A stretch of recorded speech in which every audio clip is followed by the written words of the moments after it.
if you're lucky, you break even. Year 3, you're better. Then year 4, you take off. Yeah. That's when you establish your name and you've got some return business. People are coming back to see you. They know who you are. You're listening to the DORE Podcast, where we spotlight the people, ideas, and businesses keeping Ottawa running. From contractors to real estate investors, entrepreneurs to industry experts, we dive into real conversations and help grow everybody's pie. Episode 18, Harden Realties. Good stuff.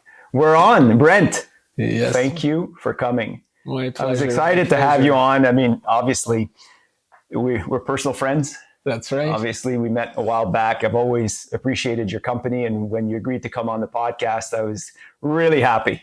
Well, thanks very much, Dan. It was a great invitation. And thank you for coming out to my 70th birthday party last month. That was fun. We had a blast. And You've been a good friend over the years. And, I'm very proud of what you've done and accomplished in your life, and here with your whole new setup, and your future is amazing. So perfect. Thank you. Excited. Thank you. No, and I mean, obviously, and we'll go through this today, but you and I really clicked when we met, because obviously you've got a tremendous amount of experience when it comes to business and your family history in business, and even today being an active entrepreneur. And I just admire that. Thank you. To me, business it's a lot of fun. I was raised in a business family. My grandparents were immigrants from Lebanon, came over in 1920s, and they struggled. And then my parents, ended up in Hawkesbury, Ontario. So my grandfather used to take his cart and buggy and go around to the local farmers and exchange clothing for food. That's how they survived. So my mother was raised that. So I'll never forget when I was 5 years old in our new home. We had a new home at 5.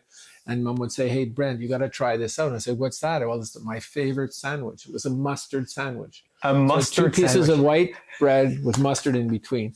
So that's where we came from. We came from a family that was very poor when they came, immigrant family. Yeah. We grew up above our store in Hawkesbury, Ontario. We had a jewelry store, and we had a couple of clothing stores, my aunt and my uncle and his cousins, and we all get together. So it was, at one point there was 3 families and my grandmother living above the stores.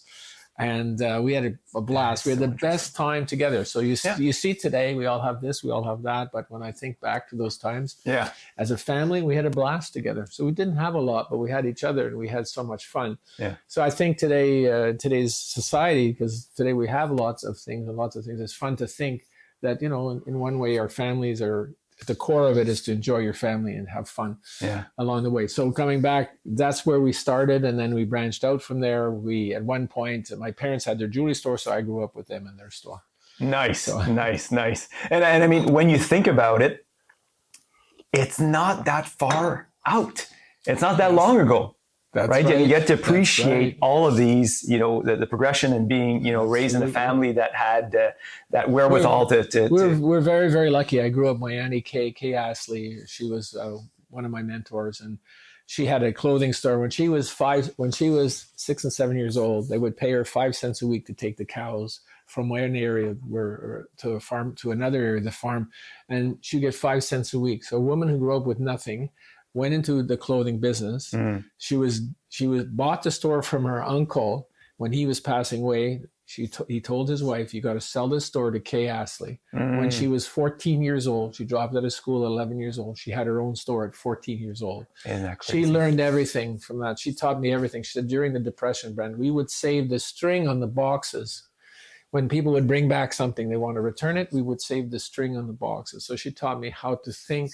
And she had this beautiful store in Hawkesbury, Ontario. She'd go to New York to get her mannequins. She'd bring back the clothes from New York. She'd go to Montreal, pick up beautiful clothing, bring it back, and sell it to people in her area. Yeah. And so she brought us that experience of, okay, you're gonna fight, you're gonna work hard, and you're gonna make a living, and you're gonna build yourself into something. So I'm very appreciative of her, my mother too, obviously too, my dad. And so I grew up in their jewelry store. Right.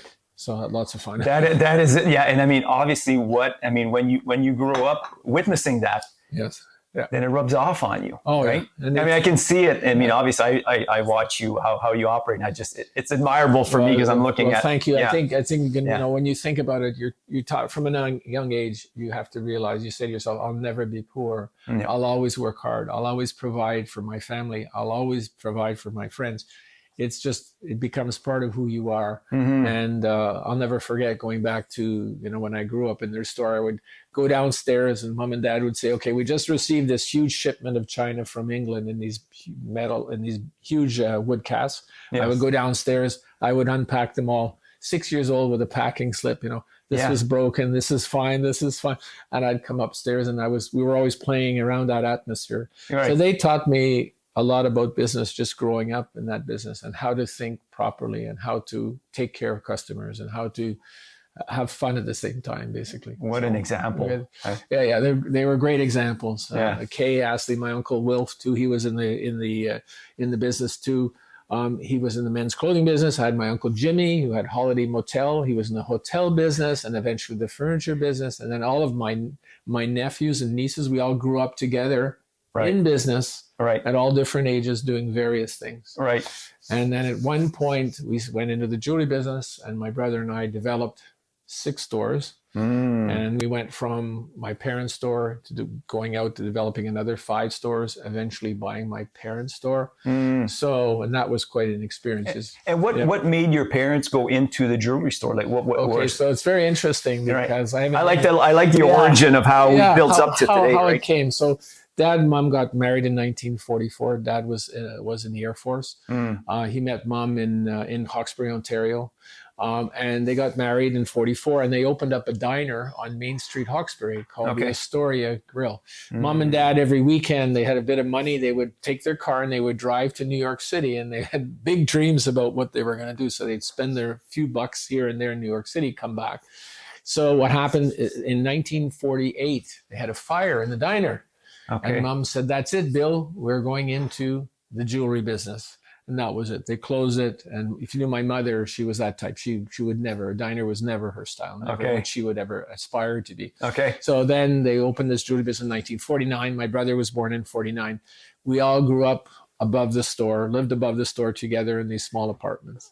So I learned a lot about the business. We had a watchmaker, a goldsmith in the back. So I would learn from them how to think, how to think about how to serve people well. Sure. And that kind of thing it was a lot of fun. That is what it's so fun. It must be fun even for you to recall that.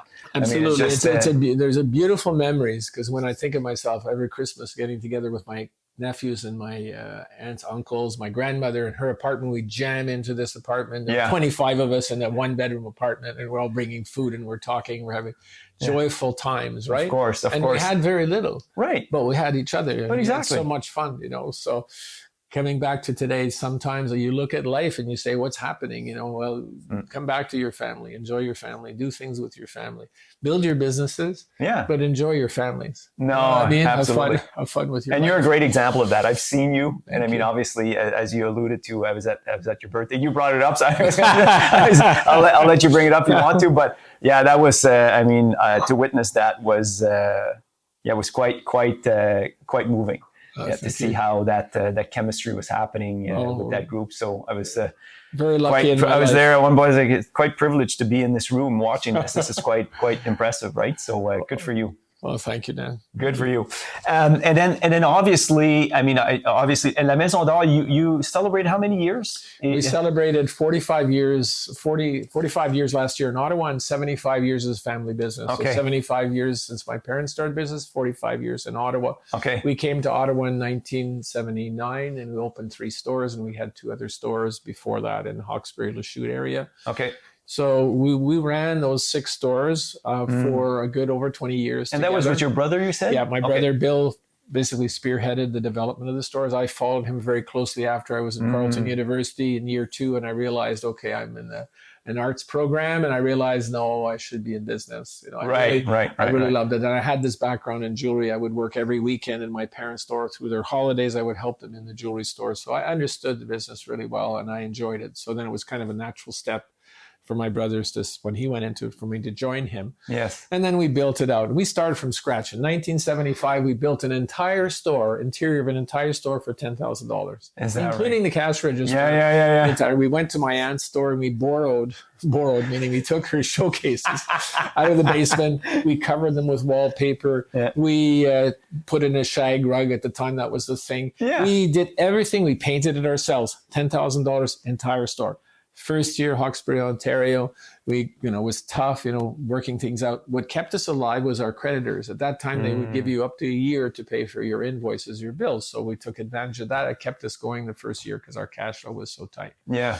Coming to Ottawa, or Lachute, and then coming to Ottawa in 1979. What was interesting about that was the struggle. The struggle is you go in. I remember days I would go into that store, Place d'Orleans here. Yeah. I would walk in, my staff wouldn't show up because they were sick or something.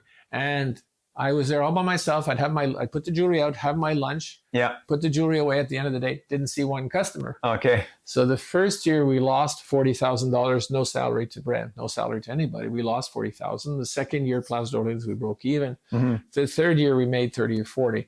And I think that's part of the discussion of how how do you get started in business? I always say to people, it's 3 years. Okay. Anything you start is minimum 3 years. At DORE, we're more than just leasing agents, we're rental matchmakers. Our team is dedicated to matching the right tenants with the perfect home.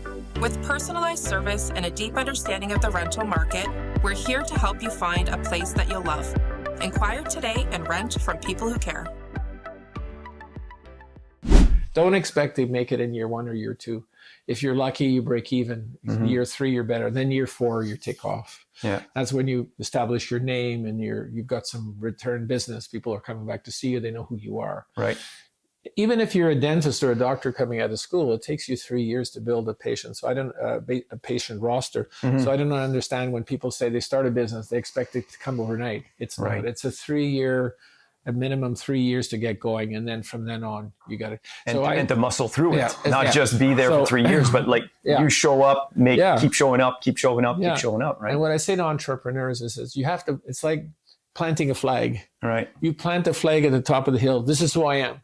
Well, then don't go away from that. This is who I am. This is my strength in the market, and this is who I am. So don't go away from that. Always stay in that area and work hard and build yourself there. Don't divide yourself between another project.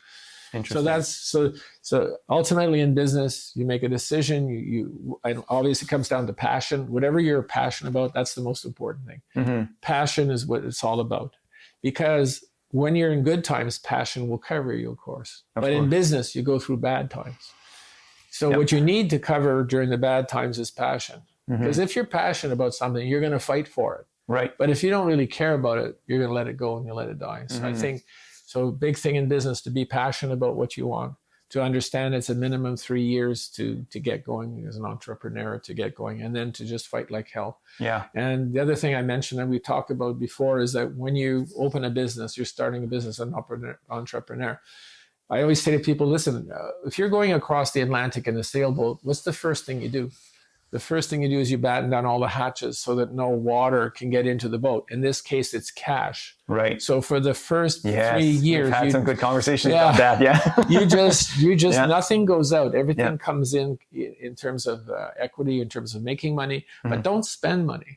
Don't spend anything. Like you got to watch your cash flow very critically. No. So those are the basic things to get started, and then just to love what you're doing and enjoy it. I think that the key phrase in what you said is then fight like hell, because obviously these things don't happen on their own. There needs to be, you're compounding good decision over good decision over good decision and just keep repeating, obviously. 100%. Right? You got to really decide this is where you want to be. You're going to go for it. You're going to stay there. And this is who I am. This is where I'm going. Stay totally laser focused on what your goals are. Yep. And one of the things that you can do, just as an entrepreneur, this is very good. Yeah. So as an entrepreneur, you can just simply go to Staples and buy a binder. Yeah. It's very simple. Yep. You have 10 dividers in that binder. Okay. So the secret of small business, very simple, is that you wear 100 hats. You wear 50 hats. You're the person in charge of marketing. You're the person in charge of looking over accounting. You're in charge of cash flow. You're in charge of sales. You're in charge of inventory. You're everything. Yeah. So this little book that you would carry, and by the way, all of the billionaires in the world, not the millionaires, the billionaires, you'll see them with their little notepads. So one day about 3 years ago, I met the chairman of Canadian Tire Corporation. She's 82 years old. She's the family. That's the family owner that owns 50% of the shares. Her family from out west owns 50% of Canadian Tire Corporation. And she was there with her pad. She's making notes. Yeah.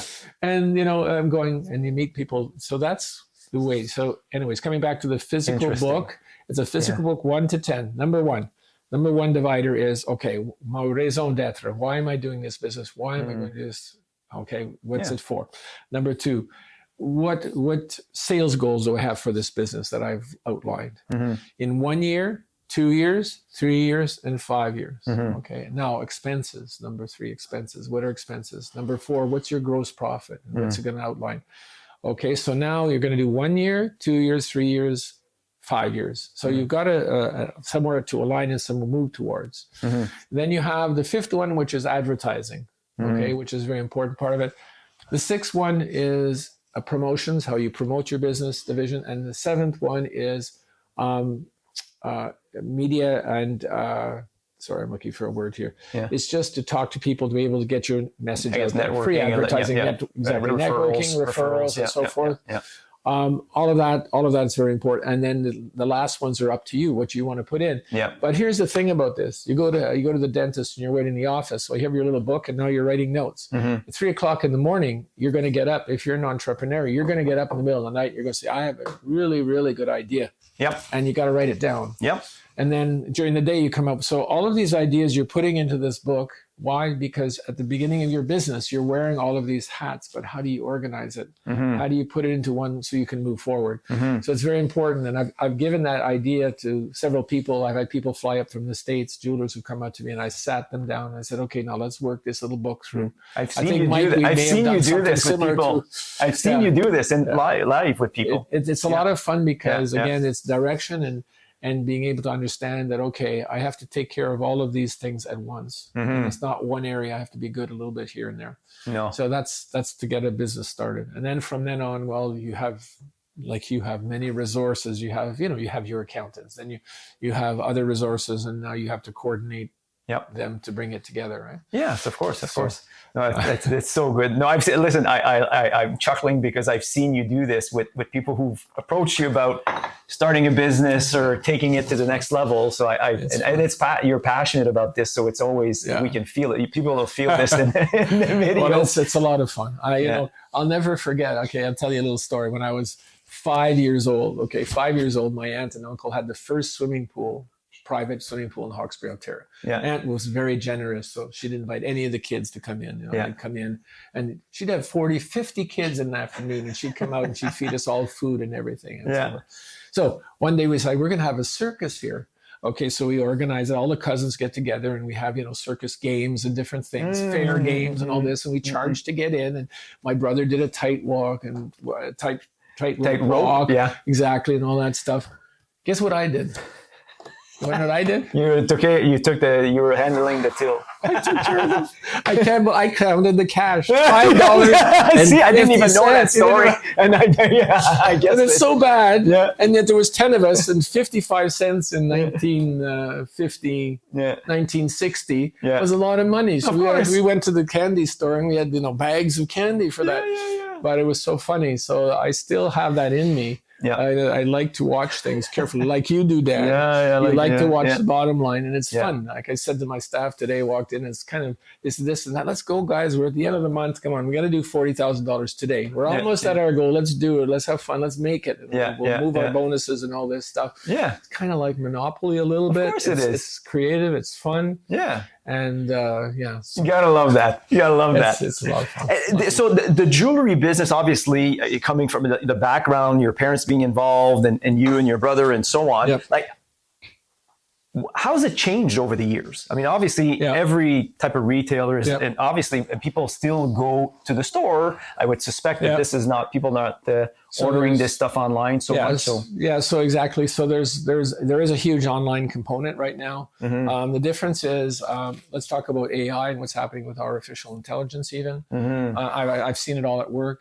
So you push a button, and the next day, 2 days, you get a piece. Now it's not what you want because there's no human element. So essentially, in our business, there has been a movement towards online sales, but the whole market has grown also. Our goal is to stay at the top of I always talk about a triangle, stay at the top of the triangle in terms of what people's needs are, to go for the better quality, to go for people who care, to go for people who want customization, for people who want to buy finer jewelry. So stay at the top of the triangle, stay at the best of the market, and you're going to be really, really well. Even today, like, differentiate yourself. We talked about an apartment block you're building. I said, Dan, have you considered putting in this or having a massage once a month done free for your tenants? Or always differentiating yourself in that. So coming back to the jewelry business, that's how it's changed. There's been some centralization of, so we're focused on the better quality for sure. We're staying in that market. We're not becoming the mass. We're not the peoples. We're not those guys. And we're staying focused on the market. So it has changed in that way. But the average sale has gone up tremendously too. People are spending more and better quality. So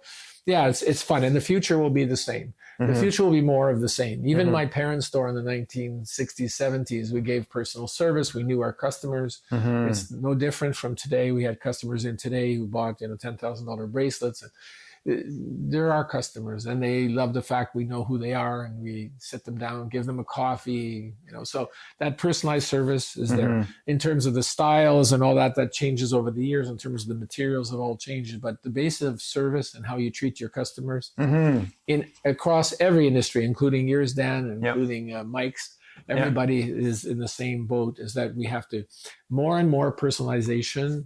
And but you see what's interesting with the AI, people, AI is the answer. It's not the answer in where we are, because if you're in the better part of the market, so okay, the customer buys this $10,000 bracelet, they get an AI message tomorrow. Oh, thanks very much, it was great to see you yesterday, and we have matching earrings and blah blah blah, and your anniversary is coming up, we could do it for your anniversary. People know that's AI. Of course that's not personalization. And that of course kills it. So I think the future for the business, again, and for all of the people, everybody here, is to personalization, understanding your customer, and having the human values, right? Yes, of course. Yeah, because I think like you hit the nail right on the head with the fact that people know. Now you get inundated with all the stuff you don't even know. Well, you kind of figure out now it's our automated messages, whichever. But obviously in your business, where it's a luxury business, how obviously having a customer service, and I walk by Place d'Orleans, and most of the times where I walk by, I don't even dare stop, because you guys are all engaged with the client. Well, right? Because if ever that one odd time where I see there's just one client not being after, then I'll say, I'll go say hi to Brent. But if not, in most cases, if you're there, you're serving clients. And I mean, obviously we can see your passion. So thank you. I got to tell you a certain experience that I have. So I went to the spa. I like going to spa once a week. I went to the Coina Spa, and at a particular point, after going through the hot, cold, you have an area where you can have a tea. And on this little cups, you're having your tea, you're sitting out in the sun, it's a beautiful day, you're enjoying the sun, just relaxing, no contact. There are people around you, but you're into your own thing, right? Yeah. And then you pick up this cup, and it's marked votre moment, or your moment, on the cup. Yeah. And I'm going, how beautiful is that? Yeah. So we took it back into our store, and we marketed. We're now marketing the moment. Yeah. So the moment is, for example, engagement rings or celebrating an anniversary is fantastic. It's a beautiful moment. Yeah. But also, what about the moment you come into the store to buy the piece of jewelry? Of course. What about the moment they come into here to rent an apartment from you, to know that they're getting it? What if they walk through here, they want to buy one of your condos or rent one of your condos? What is the showroom? What do they like? What's that moment that the person says, hey, this is a great place to rent? Because I went into that showroom and I was taken care of so well. They gave me a coffee. They talked about all the extra services. Yeah. It's a family. It's friendly. Yeah. I want to rent there. Yeah. Same thing with us in the moment. So we're very much working on that aspect. We have a full coffee bar at the back. We have wine. We have beer. We have whatever customers.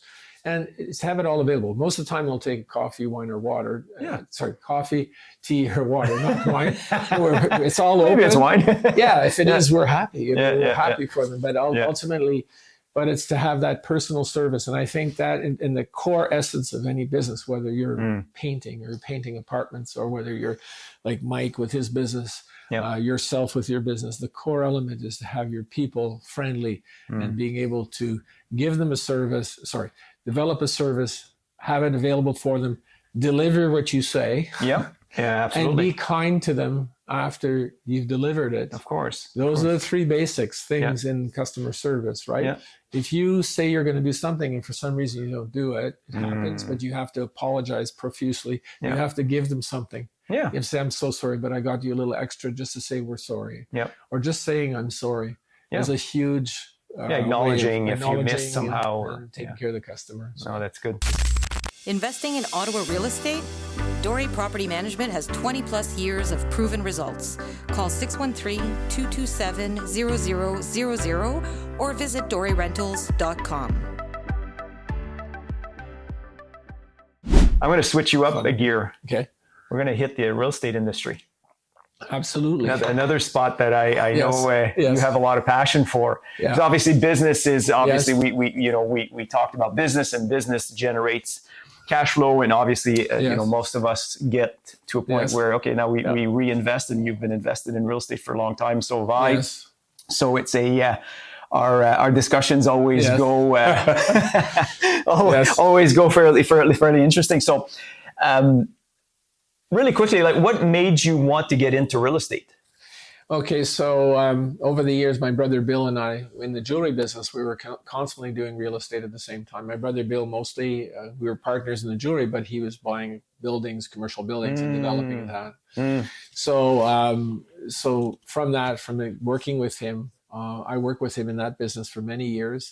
Mostly I would take care of the jewelry branch and he would take the real estate. Sure. But at one point I said, that's it. I took care of more jewelry, and I said, that's it, Bill. He went right to real estate and he did extremely well. I'm very happy for him. But I kept the jewelry, but then slowly I went back into real estate. So it started by developing Plaza Rockland in Rockland, Ontario, 110,000 square foot plaza. We purchased it. We did the redevelopment with it. We built it out and so forth. We went from there to Trim Road in Orleans. We built another plaza there, 10,500 square feet with Starbucks and so forth. And when you say develop it, I know this, but just for transparency, these are not like it's from ground up. It's 100%. Full development from planning, everything. Yep. And I mean, obviously going through that whole process. Sorry, I didn't want to cut you off, but I think that's important to highlight that it's not just buying something that's already running. No, you're literally taking it from the dirt. Absolutely. Absolutely. So it was a great learning experience. I remember our first project, though, way back when we went to Ambram, Ontario, small town. I didn't have the experience, but I always knew that I wanted to stick my foot in the water. A lot of people in business, I'll tell you, they jump in the water. Okay, they say, we're going to open a restaurant or 10 restaurants. They jump their whole body in, and guess what? Sometimes they don't make it. Many times they don't. Yeah. So what you do, I think in business, you put your foot in, you test it. So I put my foot in the business in Ambram, Ontario. From that experience, what happened was we were going to build a plaza on the highway. I didn't have the experience. I was learning how it going. So we went to the municipal council and so forth. And we had one mayor was very much involved with the project. Said, sure, come on in. Another mayor came in after was elected and said, no, you're finished. You're done. You're out of here. So I remember coming out of Edmonton, driving my car. We went to city council because we had spent $250,000 to do this project to build a shopping plaza. We had some tenants. I went to see them, and they basically said no. They basically kicked my butt out of town. So I'm driving back from Edmonton. I'm going, I've never felt this. Even in kindergarten, I never felt like this. Right. So I'm driving out of town. But from that experience, the mayor of Rockland calls me and said, Brent, they don't want you in Ambram, but we want you in Rockland. So I said, well, sir, how can we do this? He says, I'm coming to pick you up and I'm going to drive you around town. Interesting. So the politics of that, I learned that when you find the right political connections in terms of the town that wants development, it made a huge difference. So there we are. I developed that plaza. We lost $250,000 in one plaza. The second project, 8 years later, we made $6.5 million. So that was my first step in saying, hey, this is kind of fun. I did it. We finished it. We completed it. And then we went on to build Trim Plaza on Trim. And now we're building another one across the way right now in current construction. And we're building in Wendover. So it's kind of this building movement. Now, my plans for the future are I would like to build what I call these Amazon-proof plazas. So what's that? Well, today with Amazon, any of the big box plazas, they have some super problems coming because people can find something online, push a button, get it delivered from China or from wherever directly to them. So it's a problem. Margins are slower, so they're lower. So we'll see what happens with the big boxes in the future. It's possible plan B for the big boxes will be taking them down fully and putting up residential. Right. And that's a fact. I know people who are very much in commercial and they're seeing that plan B is possibly turning to residential. So for myself, it was okay. If I build these 10 to 25,000 square foot plazas with no competition, future competition from Amazon, because you can't get your hair cut on Amazon, you can't get your dentistry done, you can't do this and that. That's my future. So now I'm building these out, and they're profitable. Huge amount of less risk. The banks are very much behind them because the statements are great. They make good money, and they're solid. So once I build them, I plan to build them and hold them. Right. There's no plan. I sold Rockland just because I wanted to make that money. I wanted to feel that, but if I look back again, I would never have sold it. Right. So the future for me will be, and my family will be, to build these. And that's what I'm building it for. My building is seeding this for my family. Nice. So now I'm thinking about my daughters, I'm thinking about my wife, and just keeping, and now I've got 2 grandsons. Yeah. So good. That's fun. Yeah. It's a lot of fun. And they can witness all of this. So you see, it's like you with your grandparents, and obviously coming down, they get to witness it. It's beautiful because I work with my daughter in my business, which is a lot of fun because that's what happened to me. I grew up with my parents in their business. I had my 2 daughters who are working with me in my business, and then my grandsons who come in. Grandson right now who comes in, who's 2. Yeah. And he comes in, he looks at the chandelier, and I take him in my office. I sit him on my lap, and we look at some of the things and plays with a few stones. Yeah. So eventually, when he's 4 or 5, I'll have him even more. Just hanging around and playing. Yeah. So we're very lucky in that way. But that's what the real estate's given me. It's given me a position where you get up in the morning, and it requires some effort to watch it. Weekly, we watch it. But at the same time, you get up in the morning, it does make money. If it's well structured, it makes money. Right. So unlike a retail business where it's very much daily operations, right? It's like having a farm. Yep. And you got to watch your horses. Right? If horses get out of the barn, or if the cows get onto the road, you got a problem. Well, business or any business, you have to watch it carefully. Right. Whereas the real estate, you can watch it once a week. You can have, if you got good accountant and good people, watch the cash flow carefully.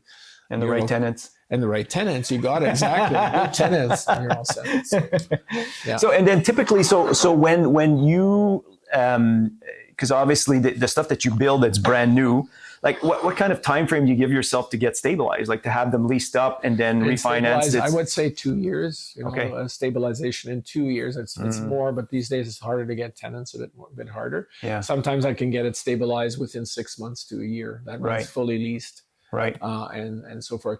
But so we'll see in the future. There is a 1% vacancy rate for retail in Ottawa. It's very, very low right now. Interesting. So I have a current plaza on Trim Road we're building. We have maybe. I drove by it this morning. Pardon me? Oh, yeah, good. I drove by it this morning. It's fun to see it come out of the ground because I've been planning that for 3 years now. Right. We worked with the city for 2.5 years. We got site plan approval signed. I remember when you bought it. This morning. Yeah. This morning after 2.5 years. Imagine. So, but coming back to it, it's this sense of achievement. It's like you running your triathlons. Yeah. Like you went so hard, so long. Yep. So much training. Well, building this is like that. Yeah. It's a marathon. Feeling, it is. It's not a short-term mentality. I've learned, because I'm involved in development too, but I've learned the art of patience.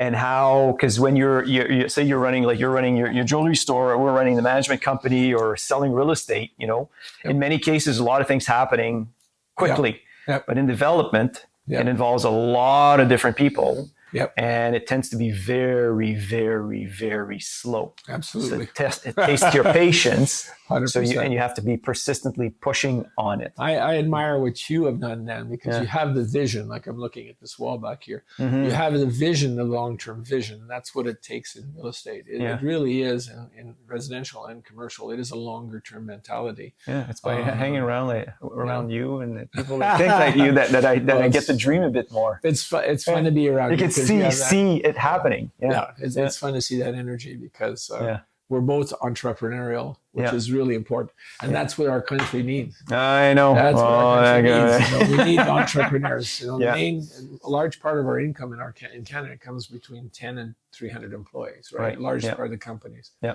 Our governments need to invest into those companies to give us more employees. Or at least like you're doing here. Just making sure that the soil is right for business to strive. They don't need to give us anything. They just need to allow us. That's what we need. I had one woman come to me and she said, Brent, and she has a Lebanese food restaurant, in Orleans. And she said, I don't know what I'm going to do, Brent.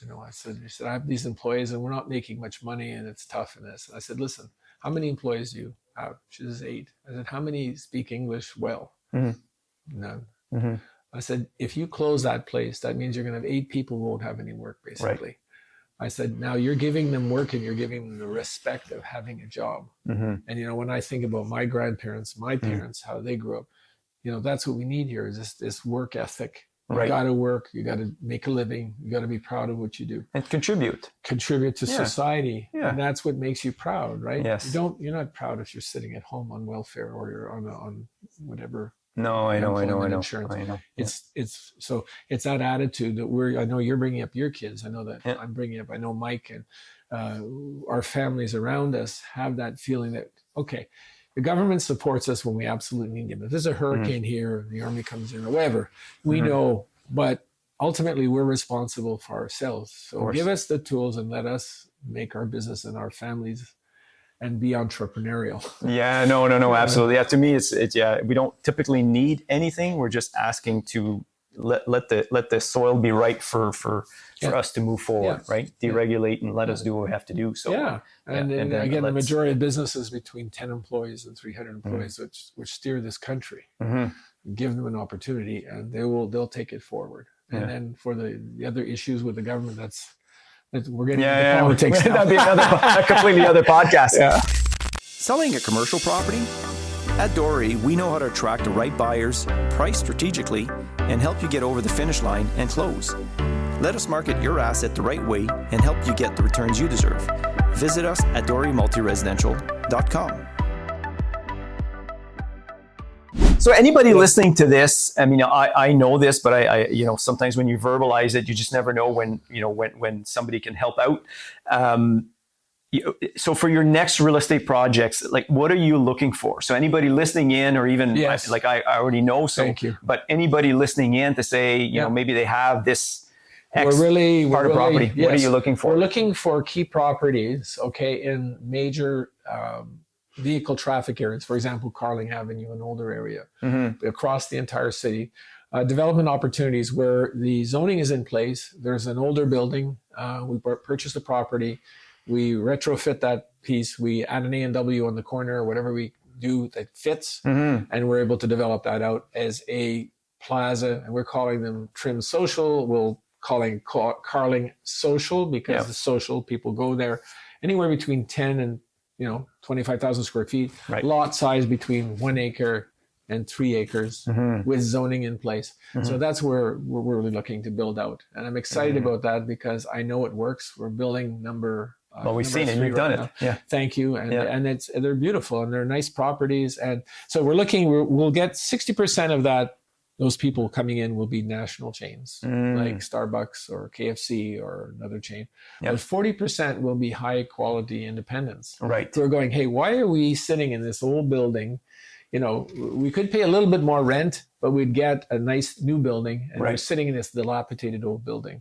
So they're interested in moving forward, but they don't have any venues, right? Because they're stuck in the old strip malls.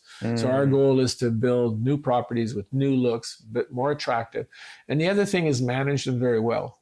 So for example, we send a little notice to our tenants. Yeah. We have somebody who cleans up the parking lot 3 days a week. We send a notice to our tenants, could you please ask your employees, if they see any garbage on the ground, could they please pick it up and put it in the garbage container? You really? Is that right? Yeah. Because it's true. They're always nice and clean. Yeah. We want to keep that. I didn't know you did that. Yeah. Okay. So it's fun because, of course, we have somebody 3 days a week, but somebody comes out of KFC and maybe at 9 o'clock at night throws their garbage on the ground. Well, when you get there, seagull, whatever, it just looks bad. Of course. So it's the way we want to run them. We want to run them really well, keep our tenants really happy, and just give them that personal service like we do in the jewelry industry to our retail side. And so does my brother Bill and the Harden Group out of Montreal. They actually have 15 large shopping centers, including Vaudreuil, which is 350,000 square feet. And they also manage 15 shopping centers for RioCan in Quebec. They have 85. Oh, did they really? For RioCan, okay. Yeah, they have 85 employees out of Vaudreuil, and that's what they do. Okay. And then there, I can tell you, I'm working with them because Wendover is part of that group. Yep. And they're very, very good and very sharp. A large organization. So they run a large organization with 85 employees. Yep. And they always come back to their roots. We talk about, when I talk to the boys, I call them the boys. Yeah. They're 40, 38 now. Okay. to them. And I say, listen, I understand where you came from. Yeah. I always say to people, especially the boys, because they have this massive, their father built this, right? And they could have sat back and just said, okay, we're just going to, clip coupons or whatever, just sit back. Yeah. But they didn't. They want to double their business. They're playing an active role. I always say you always got to remember where you came from. Right. Never forget, because if you're not humble, that's the first thing that people will, first of all, notice in you, that you're putting on airs or whatever. Yeah. And second of all, if you don't remain humble, well, then it goes to your head. If it goes to your head, then it's not a fun activity for anybody. Your employees, nobody, because they always think, oh, he thinks he's a big shot, or he doesn't consider, what we're trying to achieve. And then you lose the feeling of being as a team, right? Right. But so far they've run that business. I'm very proud of them because they've run it like a small business. Oh, that's good. That's good. So and I know you're proud of them because you. I'm very proud of them, and I know where we came from. So I'm going to give you a little story, maybe a last story. Yeah. But this is my brother and I. Okay, in 1977, 78, we bought a shopping center in Hawkesbury called the Hawkesbury Center. Yeah. So I get this phone call. We bought it on a Friday, and my brother had a hard time getting the insurance on it, but he insisted. He said, listen, we're going to have insurance Friday night. We're going to have insurance. And they had to stay late, the lawyers, to get the insurance, be sure everything was in place. Yeah. Sunday night, we go there. They called me at 3 a.m. Brent, you got to come down. We go down to Main Street, Hawkesbury, my brother, Bill, and myself, and we're sitting there. And the furnace exploded, and it was totally burning down. It was finished, and it was burning down. In fact, there was a guy from Ottawa who was part of the bomb squad, was going up and down Main Street saying, get off of Main Street, get off of Main Street. Get away. Okay. So we're sitting there. I look at Bill, and I look at this place burning down. Of course, I was just joining the business. I said, Bill, now this teaches we should stay in the jewelry business. So that was the worst advice I could ever give him. Yeah. And of course, he didn't take it, thank God, because he built his family and his group from that. And of course, I learned. But it was what a lesson, traumatic to watch it come down. From that, which was very interesting, is from that we had leases at $2.50 a square foot. Isn't that crazy? That's changed. That was the old one, and of course we were able to release it at the current rates. Of course, it was. It was. We had insurance, and it just happened. Yeah. But thank God we had the insurance in place. We would have lost our shirts one night. Isn't that crazy? Yeah, the importance of it. So just to say, so you go through life, and then and even in the jewelry business, I remember once we had. Guys break through the front door. Okay. And this is a small town. So we go down 3 o'clock in the morning, and they had cleaned out all the jewelry. So it's a small town. So the guys who rob, right? Yeah. So we went to their house around the corner, and it was pitch dark. And all of a sudden they threw the jewelry out the window. So we're in the garden with flashlights, picking out the diamond rings out of the garden.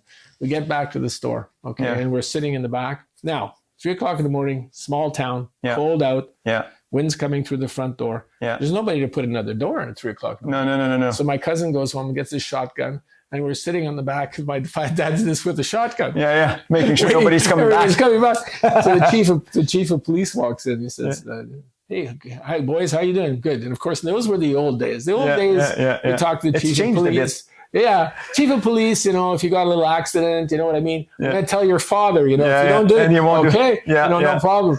So he comes in and says, how are you doing, boys? I'm fine. What are you doing with that? Yeah. I said, well, we're protecting the store. He says, well, you better take that home right now. Yeah. But it was interesting to see the old days and how things, today they'd call a SWAT team, right? Oh, yeah. It would be, they deal with it very differently. Yeah. But anyways, we're very lucky. So we grew up together in a family business. We grew from there. And as I said, I'm hoping that for my family and my future, we keep the essence of our family business, which was immigrant family. I really believe in that. We're immigrant families. Most of us are immigrants from somewhere. And keep that essence. And the people who are coming today as immigrants, given that they're good people, there's some bad people and everything, but given they're good people, that we, support them to give them the opportunity that we had as immigrants. Of course. Our parents had as immigrants.